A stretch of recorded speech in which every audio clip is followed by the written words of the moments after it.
Good morning, everyone. Thank you so much for coming to see us today. I'm going to jump straight into it. I've just got 10 minutes and lots of pictures of what you guys have been doing over the last year or two to share with you. So back in 2020, you guys were furiously planning in preparation for what was back then completely unknown. And really, I just want to show what you've done, but not really to congratulate ourselves for how we coped with it last year, but more a lot of those things have stuck. A lot of those things schools are still doing, even though they've gone back into the classroom. And that's around areas like remote teaching with online resources, involving parents. How do we make sure the kids don't fall through the cracks when they're not in the classroom? And how do we know that the kids and the teachers are doing okay? And I'll cover that last point quick before we get into the main part. So there's been issues of bereavement, isolation, loneliness, depression as well. And I know for particularly young children, it's been particularly challenging. It's mostly all they've seen all their young lives is this pandemic. So we've needed to identify vulnerable students. We've needed to check that staff are okay. And a number of schools have built health and wellbeing portals full of useful information with things like emergency buttons for teachers and the ability for children to jump on and book a private meeting. River Tees Matt have also done one here, created an encyclopedic portal containing advice for staff. You will be hearing more from their CEO later on today. And the Counselling Service at Gareth Academy also created an area to support their children as well. I think it was 1,200 times this site was visited. These things aren't a technical achievement for Frog or for the schools, but they have been really important throughout this last 12, 18 months. I guess it's good that people can throw these things together super quick. Right, so on to the more ambitious things. There's three main patterns that we've seen over the last 12, 18 months. New teaching models, new assessment models, and much higher parent expectations as well. And I'm just going to run through a few examples for you to show you what's going on. I have to say that quote there, for me, the pandemic was the best thing to happen to Frog in our school. That was in terms of usage. Nikki didn't mean anything else by that. Okay, so the first example, British School of Paris had set it up so that before the children even started into the school for the year, the learners and the parents had got access to all of the learning, again, before they even got to school. It went really well. The exam results were meaningfully better from having that resource available to them. The school did attribute much of the improvement in the exam results to that. And a great anecdote from there is that one of the children left the country to go somewhere else, and after arriving at the school, ended up jumping back on roll at British School of Paris as a remote learner because they preferred the provision of having everything available to them. Also, Oakhouse Barcelona put all of their lessons online, and they used a lot of videos of teachers, and we know from past research that children love having videos of teachers on there because they can pause, they can rewind, and with all of the learning materials on there as well, the children are going at their own pace. Sometimes they want a little bit more time than is available in a typical class. Sometimes they need less. And generally speaking, we do hear a lot that children prefer having everything they need that they can go through, like their YouTube videos, I suppose. I am told now that Oakhouse are back, that all of the teachers are still using these techniques because they've seen the benefits for themselves.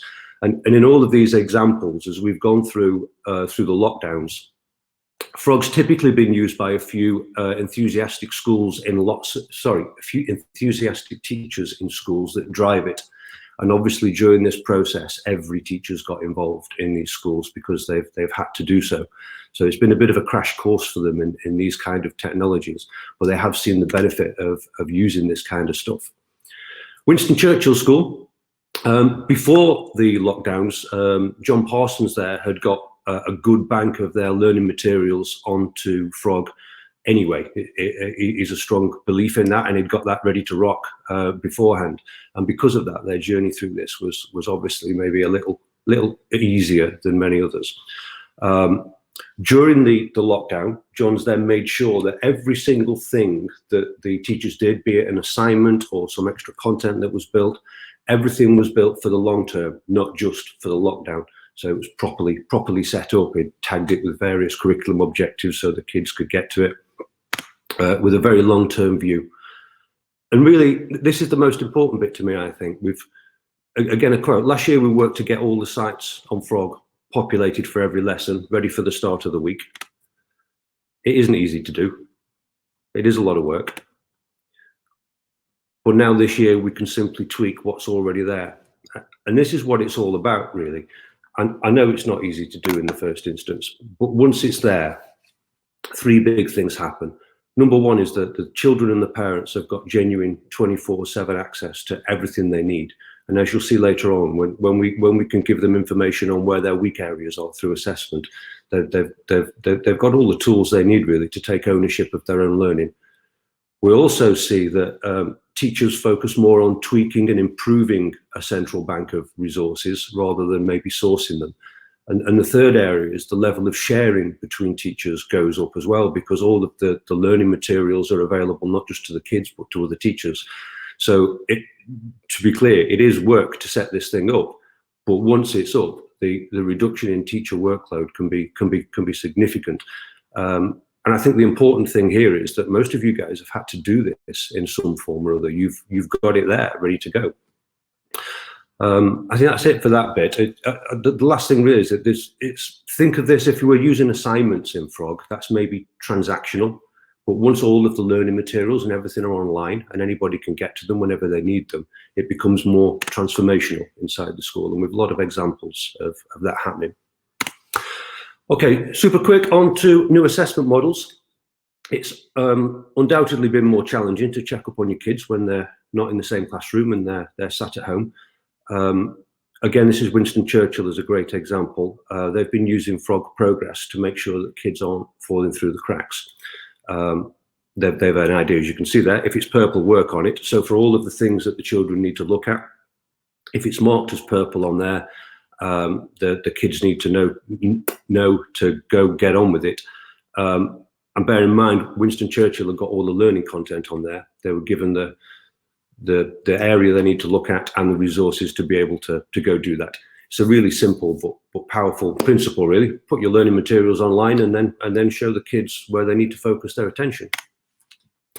Greenshaw, similar objective, but done in a slightly different way. Again, these guys were doing this before the lockdowns. So Greenshaw School have been running every couple of weeks low-stake quizzing for the entire school.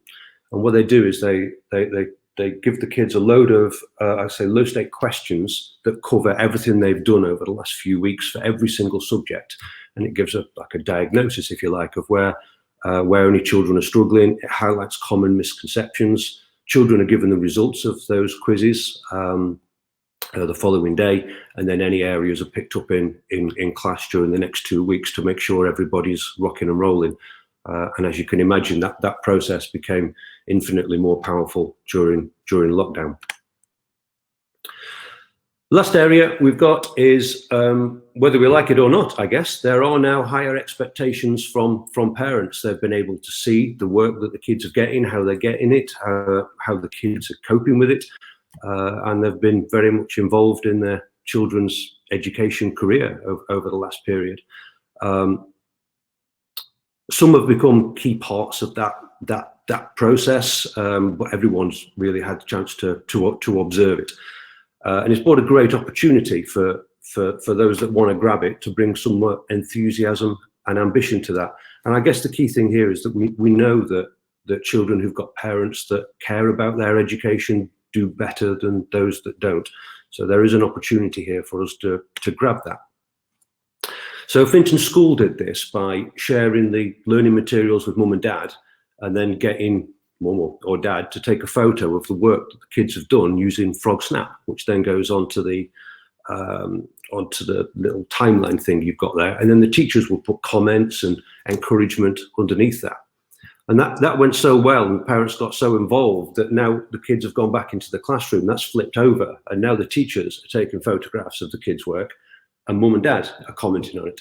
And you guys will know, if you've heard me speak before, that this idea of an authentic audience is something that really resonates with me. That ability to give the children their mum and dad able to comment on it rather than it just being marked by the teacher. Canterbury School were using e-portfolios, so their parents could actually see what was going on in the nursery part of the school, what the little ones have been reading, and photos of them playing and working.